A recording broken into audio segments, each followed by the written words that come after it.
দেবাদিদেব মহাদেব শিব জগতের কল্যাণার্থে 12টি অগ্নিস্তম্ভ বা জ্যোতির্লিঙ্গ রূপে প্রকাশিত হয়েছিলেন। ভারতের বিভিন্ন স্থানে এই 12টি জ্যোতির্লিঙ্গ স্থিত।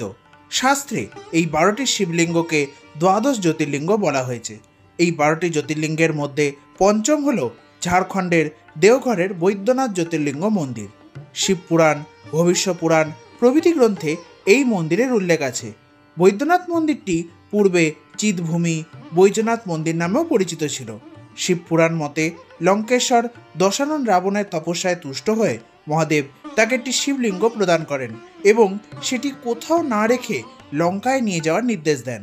রাবণ সেই মতো শিবলিঙ্গটি নিয়ে লঙ্কার দিকে আসতে থাকলে দেবতাদের ছলনায় বর্তমান দেওঘরে তিনি শিবলিঙ্গটি কিছুক্ষণের জন্য এক ব্রাহ্মণের কাছে রাখেন। ব্রাহ্মণের ছদ্মবেশে ছিলেন শ্রী বিষ্ণু। তিনি রাবণের দেওয়া শিবলিঙ্গটি মাটিতে স্থাপন করে পূজা করেন।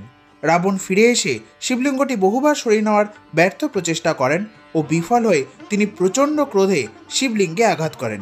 সেই থেকে দেওঘরে শ্রী বৈদ্যনাথ মন্দির স্থাপিত।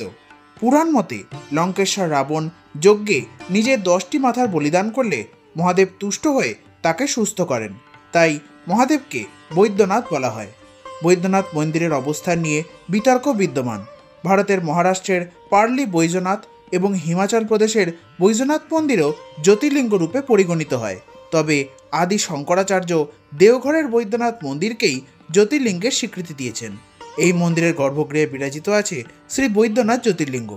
মন্দিরে রীতি মেনে নিত্য পূজা হয় ও এই মন্দিরের শিখরে পঞ্চশূল শোভিত। বৈদ্যনাথ মন্দিরটি একটি সতীপীঠও বটে। দেবী ভাগবত পুরাণ, কুব্জিকাতন্ত্র, কালিকা রহস্য, মুন্ডমালা তন্ত্র, রুদ্রজামুল গ্রন্থে এই সতীপীঠের উল্লেখ আছে। শাস্ত্রমতে এখানে দেবী সতীর হৃদয় পতিত হয় এবং এখানেই মহাদেব মাতা সতীর দাহ সংস্কার করেন। এই সতীপীঠে দেবী জয় দুর্গা এবং বৈদ্যনাথ ভৈরব রূপে বিরাজিত। বৈদ্যনাথ মন্দির থেকে পার্বতী মন্দির পর্যন্ত কয়েকটি পবিত্র ডোর বা সুতো বাঁধা থাকে।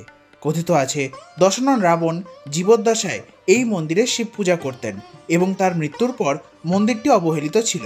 বলা হয় বৈজু বেদ এই মন্দিরটি আবিষ্কার করে পুনরায় এখানে পূজা অর্চনা শুরু করেন। মহাশিবরাত্রি শ্রাবণ মাসে এই মন্দিরে ঘটে অগণিত ভক্ত সমাগম। ঐতিহাসিক তথ্য মতে ঠাকুর শ্রী রামকৃষ্ণদেব, স্বামী বিবেকানন্দ, ডক্টর রাজেন্দ্র প্রসাদ, শ্রীমতী ইন্দিরা গান্ধী এবং 2022 সালের 12 জুলাই ভারতের প্রধানমন্ত্রী এই মন্দিরে পূজা করেন।